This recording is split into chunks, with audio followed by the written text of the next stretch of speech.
कवि प्रदीप की पुण्यतिथि है। उनके गीत थे, ये साबरमती के संत तूने कर दिया कमाल, दे दी तूने आज़ादी बिना खरक बिना ढाल, चल चल ले नौजवान ये मेरे वतन के लोग। ये मेरे वतन के लोगों पर तो एक लंबी कहानी बनती है। ये लता मंगेशकर ने 26 जनवरी 1963 को रामलीला मैदान में इसका डायरेक्ट प्रसारण हुआ था, और प्रसारण उस गीत को सुनने के बाद जवाहरलाल नेहरू की आंखें भीग गई थी।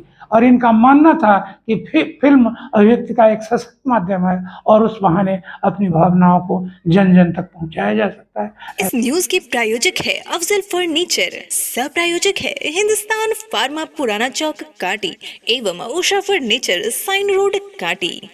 आओ बच्चों तुम्हें दिखाएं झांकी हिंदुस्तान की। ये बोल ज्यादातर लोगों ने सुने होंगे, लेकिन गिने चुने लोगों ने ही सुनते समय इसके रचनाकार के बारे में जानने की कोशिश की होगी। हिंदी साहित्य में रुचि रखने वाले तो इस गीत को लिखने वाले का नाम अच्छे से जानते होंगे। आज उन्हीं की पुण्यतिथि है। हम बात कर रहे हैं मशहूर कवि प्रदीप की, जिन्होंने कई ऐसे गीत लिखे जो हमारी जुबान पर आज भी है। आपको बता दें कि कवि प्रदीप का मूल नाम रामचंद्र द्विवेदी था। इन्होंने फिल्मों के लिए कई गीत लिखे जिन्हें काफी पसंद किया गया। उन्हें उनकी कला के लिए दादा साहब फाल्के पुरस्कार से भी सम्मानित किया गया था। कवि प्रदीप के पुण्यतिथि के अवसर पर आज कांटी के साहित्य सदन में नूतन साहित्यकार परिषद के तत्वाधान में श्रद्धांजलि सभा का आयोजन किया गया।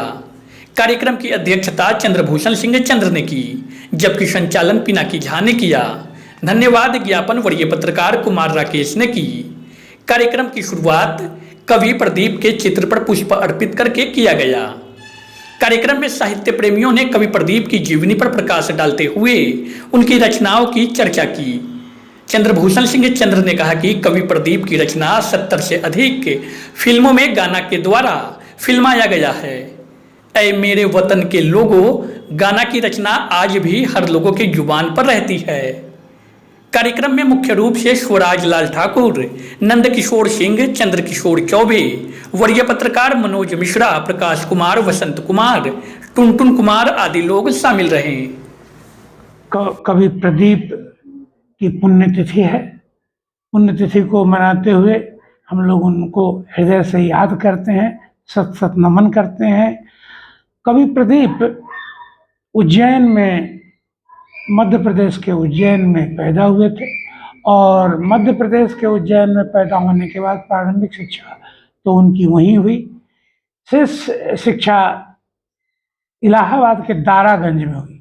दारागंज उन दिनों कवि साहित्यकारों की जमघट लगा करती थी दारागंज में। तो दारागंज में इनने कविताएं तो सीखी। ग्रेजुएट करने के बाद इनने शिक्षक बनना ठान लिया था। कवि सम्मेलन में ये एक बार बम्बई चले गए। बम्बई जाने के बाद कवि सम्मेलन में जब इनने कविता का पाठ किया था, तो उस कविता को सुन के हिमांशु राय को किसी ने बताया। हिमांशु राय फिल्म की एक बड़ी हस्ती थे। उनको बताया गया कि ये एक नया कवि है, नवोदित कवि, और वो बड़ा सुंदर गाता है। तो हिमांशु राय ने इनके गीत को सुनने के बाद इनको 200 रुपये मासिक पर अपने यहाँ नौकरी रख ली।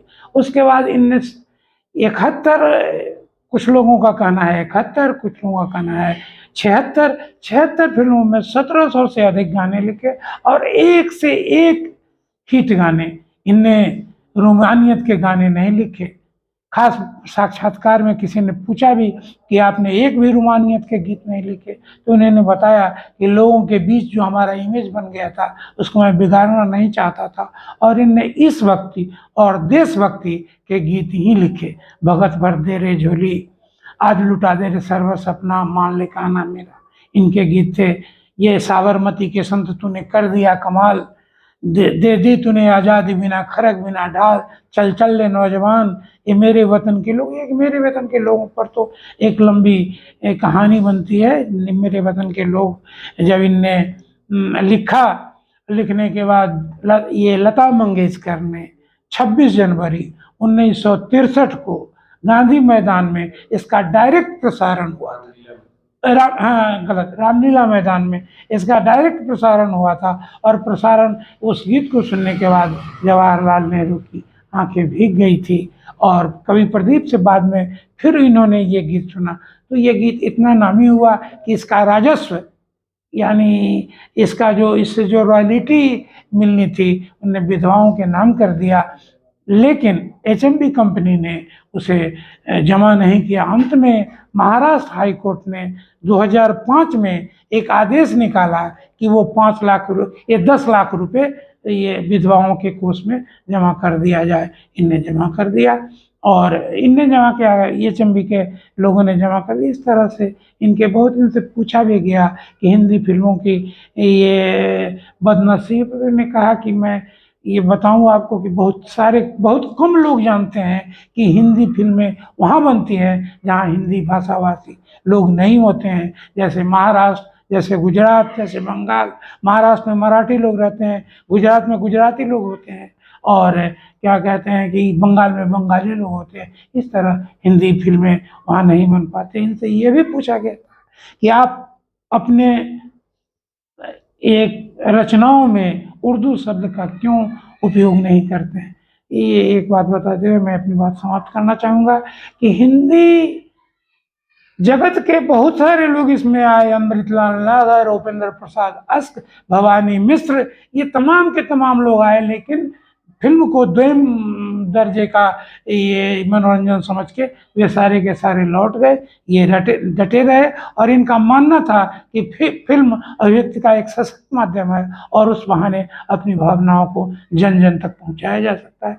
ऐसा इन्होंने किया। आज इनकी ये पुण्यतिथि है, इनकी पुण्यतिथि पर इन्हें हम सशक्त नमन करते हैं।